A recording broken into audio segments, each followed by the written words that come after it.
Crowd report लेकर मैं हूं आपका मेजबान फिदा हुसैन। इस वक्त मैं अनंतनाग में हूं। अनंतनाग में हल्की बर्फबारी हो रही है, लेकिन इस बर्फबारी का भी मजा जो है वो लोग लेते रहते हैं। लेकिन बात आज हम उस मशीनरी की बात करेंगे, उस मशीनरी की जिस मशीनरी पे सबकी नजरें होती है, और वो मैकेनिकल डिपार्टमेंट हो या जितने भी जो म्यूनसिपैलिटीज है या बाकी जितने भी इदारे हैं, वो ऑन टोज रहते हैं। वो इसलिए ऑन टोज रहते हैं ताकि आम लोगों को कोई दिक्कत और परेशानी का सामना ना हो। इस हवाले से अनंतनाग के लोगों के साथ भी हम बात करने की कोशिश करेंगे। तारिक साहब, बताइए कि जिस तरह से बर्फबारी होती है और सबकी नजरें डिपार्टमेंट्स पे होती है, तो इस हवाले से बताइए। देखिए, बर्फबारी का ज़्यादा से ज़्यादा जितना मुनसर है वो मैकेनिकल डिपार्टमेंट है, क्योंकि बर्फबारी मैकेनिकल डिपार्टमेंट का बेंचमार्क होता है। आरएनबी ने भी और पीएमजीएसवाई वालों ने भी टाई अप किया है मैकेनिकल डिपार्टमेंट के साथ रोड से स्नो क्लियर करना। तो मैकेनिकल वालों पे ये जिम्मेदारी बनती है कि वो प्रायोरिटाइज करके रोडों को, वो मशीनरी उस रोड पे स्नो डेप्थ के हिसाब से डिप्यूट करे जहां जितनी स्नो डेप्थ होगी, ताकि जो लोग मुसीबत में शिकार हो जाते हैं, फिर रेस्क्यू नहीं होता है, कनेक्टिविटी नहीं बनती है, बीमार पड़ जाते हैं लोग, या शिफ्टिंग होती है बीमारों की एक जगह से दूसरी जगह, तो उसमें बड़ी दिक्कत आती है इसमें। क्योंकि मशीनरी का प्रायोरिटाइजेशन, रोड्स क्लियर करने का प्रायोरिटाइजेशन तो होता है, लेकिन मशीनरी कितनी कहाँ लगेगी वो प्रायोरिटाइज मेरे ख्याल से अभी नहीं हुई है। तो इस बर्फबारी से यही हमारी इल्तिमास है मैकेनिकल डिपार्टमेंट से कि वो मशीनरी को प्रायोरिटाइज करके उस इलाके में भेजे जहां उस मशीनरी की वहां जरूरत हो। ये बताए कि हम देखते हैं कि जो डिपार्टमेंट के पास प्रायोरिटी 1, प्रायोरिटी 2 और प्रायोरिटी 3। प्रायोरिटी 1 तो आपको पता ही है कि पहले जो नेशनल हाईवे है, जो जिला को मिलाने वाले होते हैं, उनको पहले क्लियर करना होता है। प्रायोरिटी 2 जैसे हम देखते हैं कि हॉस्पिटल्स होते हैं, जो हमारी ज़रूरत की ज़िंदगी होती है, जिसमें 24 घंटे जो आना जाना होता है लोगों का, तो प्रायोरिटी 3 पे गली कोच है। लेकिन अक्सर ऐसा भी होता है कि हम चाहते हैं कि पहले प्रायोरिटी 3 ही क्लियर हो जाए। क्या ऐसा नहीं कि जो प्रायोरिटी 1 पहले हो जाए? मैंने पहले ही अर्ज किया कि प्रायोरिटी रोड क्लियरेंस के हिसाब से एक प्रायोरिटी तो वो है, दूसरी प्रायोरिटी है मशीनरी प्रायोरिटी। क्योंकि ये तो कुदरती बात है, पहले एसेंशियल सर्विसेज जो हमारी हॉस्पिटल हैं, जो हमारे इलेक्ट्रिकल इंस्टॉलेशन हैं, हमारे ग्रिड स्टेशन हैं, हमारे तहसील हेडक्वार्टर्स हैं, उनको प्रायोरिटी 1 में क्लियर किया जाना चाहिए, और उसमें भी मशीनरी वही डिप्यूट होनी चाहिए जो उसमें क्लियर हो सकती है, कर सकती है। क्योंकि स्नो डेप्थ पे भी डिपेंड है, आपकी स्नो डेप्थ कितनी है। आपका कहीं कटर भी लगेगा, आपको सिंपली ब्लेड से काम चल सकता है, आपको स्नो डेप्थ कम होने की वजह से ट्रैक्टर भी कहीं काम आएगा। तो वो दोनों प्रायोरिटीज को गवर्नमेंट को मद्देनजर रख के ये स्नो जो आज बर्फबारी होने वाली है, इसका ख्याल रखना चाहिए।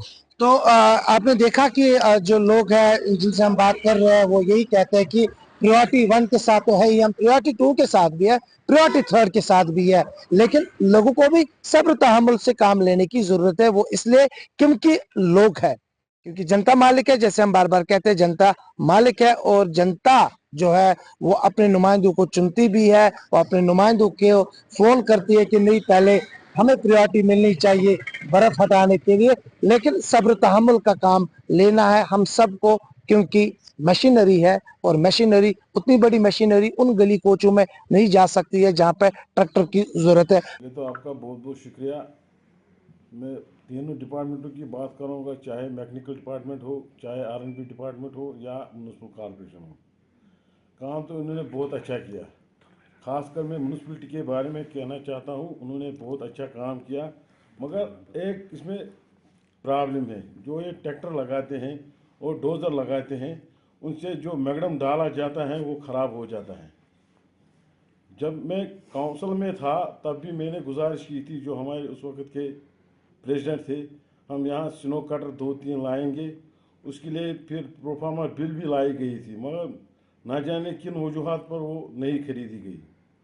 अब मैं आपकी वसादत से ये गुजारिश करना चाहता हूँ, जो हमारे एमएलए हैं पीरज़ादा मोहम्मद सईद सेंटर के, और वेस्ट के हैं अब्दुल मजीद लारवी साहब, और रियाज साहब भी, उसको भी थोड़ा टाउन लिमिट्स पड़ता है। मैं उनसे यही गुजारिश करता हूँ कि वो फ़ौरन से बेशतर जो है स्नो कटर छोटे हैं, मल्टीपर्पज़ स्नो कटर्स हैं, जिसे लगे लोगों का हाँ ग्राउंड पे काम हो रहा है। ऑन वॉल पुटिंग बेसिस पर वो 2-4 परचेज करे, जिससे कि यहाँ काम भी अच्छी तरीके से होगा और रोड भी बढ़ जाएंगे और पूरा जो मैगडम है वो भी ख़राब नहीं होगा। तो आपने बात सही की, यहाँ पर तो डिजास्टर मैनेजमेंट का वो हमने सुना है डिपार्टमेंट है, मगर उनके पास वो इक्विपमेंट नहीं है जो इमरजेंसी में ज़रूरत पड़ते हैं।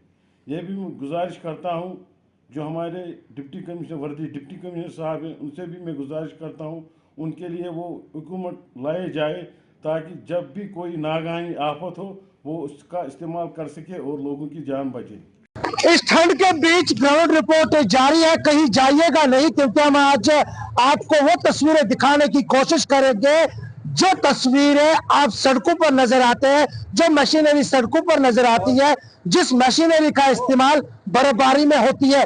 एग्जीक्यूटिव इंजीनियर मैकेनिकल डिपार्टमेंट अनंत नाग है हमारे साथ, जिनके साथ हम मुख्तसरन बात करने की कोशिश करेंगे कि जिला में इस वक्त स्टेटस क्या है मशीनरी का, मैनड मशीनरी का, और जो बर्फबारी हुई है उस बर्फबारी से निपटने के लिए तैयारियां भी किस तरह से इन्होंने की थी। हालांकि रात दिन ये महकमा काम करता हुआ नजर आ रहा है। सर, सबसे पहले आपका खैर मकदम है गुलिस्तान में ग्राउंड रिपोर्ट में। ये बताइए मशीनरी कितनी है हमारे पास, और जहां पे आप दूर दराज इलाकों में जाते हैं, जब आपके पास एक कॉल आती है, क्या हेडक्वार्टर में गाड़ी होती है या फिर उन जगहों पे? जी, आपका शुक्रिया, बहुत बहुत शुक्रिया आपका, आप यहाँ तक आ गए। लोगों का कंसर्न आपका है, लेकिन हम भी तैयार होते हैं और हम भी अपना काम बखूब अंजाम देते हैं। जैसे मशीनों का ताल्लुक है, हमारे पास 37 मशीनें अभी काम पे जो हम स्नोकर्स के दौरान लगाते हैं। और अगर रही बात कॉल्स की, जिस टाइम हमें डिस्ट्रेस कॉल्स आते हैं तो हमारी मशीनें किसी न किसी रोड पे ही होती है, लेकिन डिस्ट्रेस कॉल होने की वजह से वो रोड छोड़ के हमें उस डिस्ट्रेस कॉल को अटेंड करना पड़ता है, जिससे हमारा फिर वो वाला प्रियॉरिटी 1 वाला रोड रह जाता है और हम वो रेस्क्यू के ऑपरेशन में लग जाते हैं।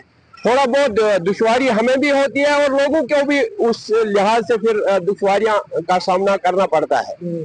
तो ये सर पहलगाम के अगर हम आखिरी इलाके आड़ो की बात करेंगे, यहाँ से कपरान की बात करेंगे, यहाँ से गडोल की बात करेंगे, और वहां तक मशीनरी को पहुंचना, काफी ज्यादा बर्फबारी होना, और उसमें एक रिस्क भी होता है, एक ड्राइवर के लिए, एक ऑपरेटर के लिए एक रिस्क भी होता है। तो वो रिस्क उठाने के लिए वो तैयार रहता है, क्योंकि आम लोगों को ज्यादा से ज्यादा तकलीफ ना हो। तो क्या उसके लिए भी पहले ऑपरेटर्स को समझाया जाता है? पहले ऑपरेटर्स को पहले ही ट्रेनिंग इस बात की दी जाती है कि वो अपने आप को, उसके बाद गाड़ी को, और उसके बाद लोगों का काम उनको करना पड़ता है। पहले अपने आप को बचाना पड़ता है, उसके बाद गाड़ी को भी बचाना पड़ता है, और उसके बाद स्नोकर्स भी करनी पड़ती है। गडोल और जो जहां तक आपका ताल्लुक है वहां आरू का है, वहां पे भी हमने स्नोकर्स के लिए इस वक्त भी वो वाले रोड खुले पड़े हुए हैं और बहुत वाइड हमने कर दिए हैं लोगों को फैसिलिटेट करने के लिए।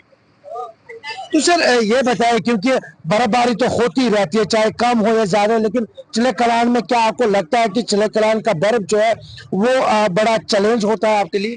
बहुत बहुत चैलेंजिंग होता है, क्योंकि जैसे ही बर्फ गिरती है उसके बाद उसका फ्रॉस्टिंग स्टार्ट हो जाता है। फ्रॉस्टिंग में जो बर्फ हम 1 घंटे में उठाएंगे, फ्रॉस्टिंग में उसको 3 घंटे लगते हैं।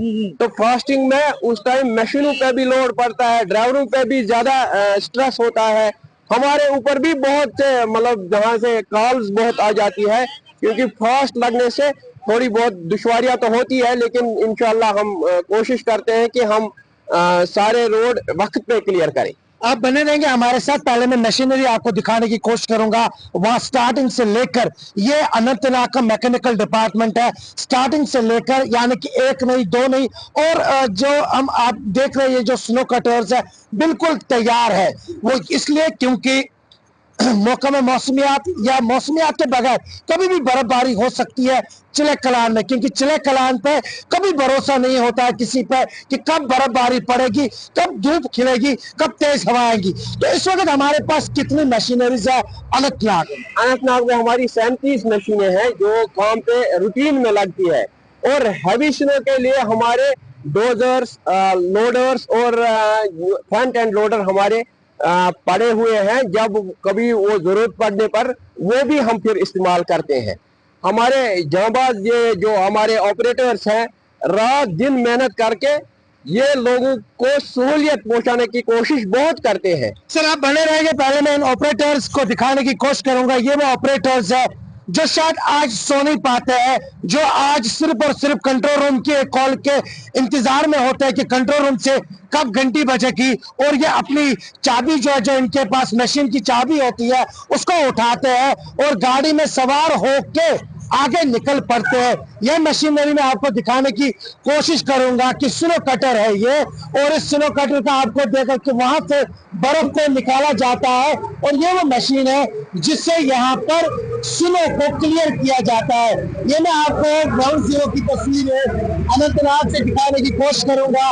ایک اور مشین کو کس طرح سے یہ مشینیں جو ہے وہ کام کرے. یہاں پر آپریٹرز، ان آپریٹرز کو ہم دیکھتے ہیں ہمیشہ کام کرتے ہوئے، اور کیونکہ ایگزیکٹو انجینئر کے ساتھ ہماری جو بات ہے وہ چل رہی ہے، ہم ایگزیکٹو انجینئر کے ساتھ اور بھی مختصراً بات کرنے کی کوشش کریں گے. سر آخر میں آپ سے جاننے کی کوشش کریں گے کیا آپریٹرز کی کمی تو نہیں ہے؟ نہیں، آپریٹرز کی تھوڑی بہت کمی ہے، لیکن ہم نے وہ باہر سے ہم نے آپریٹرز یہ کر دیے ہیں. تو ہمارے پرائیویٹ آپریٹرز بھی ہے، تو اس کا وہ ہم نے پہلے ہی دیکھا ہے کہ ہماری مشینیں کتنی ہیں، اس حساب سے ہم نے آپریٹرز بھی برابر لائے ہوئے. تو آپریٹرز کی کمی تھی، لیکن اس کمی کو ہم نے دور کیا ہے. میکینیکل ڈپارٹمنٹ اننت ناگ میں اس وقت ہم موجود ہیں، جہاں پر ہم آپ کو دکھانے کی کوشش کر رہے ہیں کہ مشینری ہے. لوگوں کو گھبرانے کی ضرورت نہیں ہے، کیونکہ یہاں پر مین اینڈ مشینری بالکل 24 گھنٹے تیار رہتی ہے، اور جب یہاں پہ برف باری ہوتی ہے آپ کے کال کا انتظار ہے. ہم بھی اس وقت گاڑی میں سوار ہوئے، مرسیڈیز بینز کے نام سے یہ گاڑی جو ہے اس کو بنایا گیا ہے. ہمارے ساتھ دو ایسے شخص ہیں جن کو کافی چیلنج سامنے آتے ہیں، لیکن اس چیلنج کو یہ قبول کرتے ہیں. پہلے ہم ان سے بات کریں گے. سر یہ بتائیے کہ جب آپ اس گاڑی میں سوار ہوتے ہیں تو پریورٹیز کیا رہتی ہے؟ پرائرٹیز پہلے ہمارا یہ مین روڈ رہتا ہے کہ آپ کے جتنے بھی یہ مین روڈ ہیں جو لائف لائن ہے آپ کی اس کو تھرو کرنا. اس کے بعد مل کے ہمارا یہ رہتا ہے کہ جہاں پہ بھی ہماری یہ مین مل کے پرابلمز آ رہی ہے، جہاں پہ برف آپ کی زیادہ ہے یا باقی گاڑیاں نہیں پہنچ رہی ہیں، تو اس ٹائم پھر ہم یہ والی گاڑی اس سائڈ ڈپلوائے کرتے ہیں، کیونکہ دس از اے پراپر سنو مشین. تو اور یہ اس کا پاور بھی مل کے ٹھیک ٹھاک ہے، اور یہ بنی ہی مل کے یہ سنو اٹھانے کے لیے ہے یہ والی. تو جہاں پہ بھی ہم کو ایسا مل کے پرابلم رہتا ہے، جہاں پہ مل کے آپ بول سکتے ہیں مل کے ایس او ایس جہاں پہ رہے، جی جی جی، تو we deploy this vehicle over there. تو یہ ہے. تو کیا ابھی تک ایسے روڈ پہ آپ نے اس گاڑی کو لیا ہے جہاں پہ آپ کو چیلنج لگا؟ چیلنجز آپ کا مل کے جیسے ہلی ایریاز ہیں، پرسوں ہم مل کے مضمو ایریا میں گئے تھے، وہ تو ہے ہی، وہ ہے آپ کا. بعد میں آپ کا مل کے کوکر ناگ میں ہے، ڈورو میں ہے آپ کا، بعد میں یہ ہالن سائڈ کا ہے، کپرن سائڈ کا ہے، پہلگام ہے مین. جب آپ کا مل کے یہ زیادہ مل کے آپ کے وہاں پہ برف رہے، آگے چندن واڑی روڈ. تو اس کے علاوہ ہم مل کے اپارٹ فرام سنو جب آپ کے یہ ٹورسٹ کا بھی سیزن ہے تو ریسکیو آپریشنز بھی کرتے ہیں، جیسا آپ نے دیکھا ہوگا. تو یہ سارا ہم کو کرنا پڑتا ہے. تو جو ہمارا کام ہے تو اٹ ورکس مل کے راؤنڈ دا کلاک. جی تو آپ بتائیں کیا تو چھو آسان پرارن شینس؟ جناب بالکل حظ انتظارس حظ مان خدا ص رحمت کر ترٛایہِ اَسہِ رۄبُل العالمیٖن کیازِ کہِ ییٚتہِ اوس واریاہ کال ہٮ۪تھ خۄشِک سٲلی ٲس أسۍ تہٕ خۄدایَن سوز اَسہِ. أسۍ چھِ برابر 24 گھنٹہٕ آسان حظ ییٚتہِ حظ، تہٕ أسۍ تہِ چھِ لُکن ہٕنٛز خدمت خٲطرٕ تیار حظ آسان. گرٕ چھُنہٕ تۄہہِ گژھان نہ حظ نہٕ کِہیٖنۍ نہٕ حظ، أسۍ تہِ چھِ ٹوٹل گرٕ گژھان حظ کِہیٖنۍ حظ. اچھا ییٚتی آسان؟ اہن حظ آ کنٹرول روٗمس منٛز حظ ییٚتس کھنہٕ حظ. کالہِ ہُنٛد انتظار؟ اہن حظ آ بالکل جناب. میکینیکل ڈپارٹمنٹ میں کام کرنے والے جو آج آپریٹرز اور جو مین اینڈ مشینری ہے یہ گھر نہیں جاتے ہیں. ان کا یہی کہنا ہوتا ہے کہ ہم انتظار کرتے ہیں، اگر موسم خراب ہوتا ہے یا ساتھ ہی ساتھ اگر برف باری ہوتی ہے تو ہمیں ان علاقوں میں پہنچنا ہے جہاں سے ہمیں پہلی کال آتی ہے یا جہاں سے ہمیں لگا ہے کہ وہاں پہ زیادہ برف باری ہو رہی ہے. تو ہماری پریورٹیز یہی رہتی ہے کہ عام لوگوں کو راحت ملے، عام لوگوں کو زیادہ دقتوں کا سامنا نہ ہو. آپ بار بار کہتے ہیں کہ جب بھی میں پروگرام میں آتا ہوں تو شاید میں کچھ آپ کو ایسی تیکھی بات بھی کہتا ہوں جس سے آپ میرے سے ناراض بھی ہوتے ہیں. ایسا بھی ہم نے دیکھا، چاہے وہ میونسپیلٹیز کے حدود میں کیوں نہ آتے ہو، چاہے وہ میکینیکل ڈپارٹمنٹ کے حدود میں کیوں نہ آتے ہو، چاہے وہ جل شکتی کے ڈپارٹمنٹ کو لے کر، جب بھی یہ گاڑیاں کسی علاقے میں پہنچ جاتے ہیں تو وہاں پہ جھگڑا ہوتا ہے کہ پہلے اس روڈ کو چھوڑ دیجئے، آپ ہمارے اس روڈ کو پہلے کلیئر کیجئے. جب کلیئر ہوتا ہے تو بیچ میں ہماری गाड़ियां होती है, काफी दिक्कतें होती है, तो उन दिक्कतों को भी आपको देखना है, हमें देखना है, कसूरवार कौन है, इन सब पर हमारे साथ बात करने के लिए मौजूद है। जनाब ये बताइए, क्या इस तरह की परेशानियां आती है? एक्चुअली हमारे कल भी बार बार हमने मीडिया के थ्रू हर एक जो लोगों तक ये बात पहुंचाई कि जो हमारा एक्शन प्लान होता है वो एक डिफाइन एक्शन प्लान है, वो गवर्नमेंट को हमने ऑलरेडी सबमिट किया होता है। उसमें हर एक गाड़ी का अपना अपना रूट होता है, तो उसको अपने अपने रूट्स पे वो प्रायोरिटाइज होता है, priority first, priority second, priority third के हिसाब से गाड़ी को जाना होता है। लेकिन बीच में लोग ये परेशानी उठाते हैं कि किसी जगह हम गाड़ी गई एक रोड पे, तो उसके साथ दूसरा रोड होता है जो एक लिंक रोड होता है, जो हमको करना नहीं होता है, जो एक दूसरी एजेंसी है, आरएनबी है, पीएमजीएसवाई है, तो लेकिन लोग परेशान करते हैं हमारे ऑपरेटर्स कि नहीं हम भी क्यों, पकड़ते हैं, फिर परेशानी हो जाती है, वो भी तंग हो जाते हैं और हम भी। और उससे क्या मेन प्रॉब्लम ये हो जाती है कि स्नो क्लियरेंस ऑपरेशन जो मेन होता है उससे हमारा वो डेफर हो जाता है, उससे बाकी जो मेन हमारी प्रायोरिटी फर्स्ट रोड है उसमें परेशानी हो जाती है, वो क्लियर नहीं है टाइम पे होते। हमारी बार बार लोगों से गुजारिश है कि हमारा एक एक्शन प्लान डिफाइंड है, हर एक गाड़ी अपना अपना रूट है, तो लोगों को घबराने की जरूरत नहीं, हर एक रोड पे क्लियरेंस होगी और एक टाइम के हिसाब से होगी। जो ही बर्फबारी होती है हमारे हर एक गाड़ी अपनी अपनी रोडों पे डिप्लॉय हम करते हैं, तो उसी हिसाब से वो करते हैं। लेकिन प्लीज हमारी एक गुजारिश एक और लोगों से है कि वो रॉन्ग पार्किंग की वजह से लोग गाड़ियों को छोड़ते हैं वहाँ पे, बीच रास्ते छोड़ते हैं, उससे जब हम स्नो क्लियरेंस ऑपरेशन करते हैं तो उससे हमारी और एक परेशानी हो जाती है, रोड्स क्लियर नहीं होते, तो सुबह फिर वही लोग ये शिकायत करते हैं कि हमारे रोड को क्लियर नहीं किया गया। तो वहाँ जब मशीन अंदर नहीं जा सकती उस रोड पे, तो बिकॉज ऑफ रॉन्ग पार्किंग की वजह से, तो सुबह ये शिकायतें आती नहीं हमारी, हालांकि हमारी मशीन ऑलरेडी उन रोड पे एज पर एक्शन प्लान गई होती है, लेकिन वहाँ बिकॉज ऑफ रॉन्ग पार्किंग की वजह से वो रोड नहीं क्लियर होता, उससे लोगों को भी परेशानी और हमको भी परेशानी। बहुत बहुत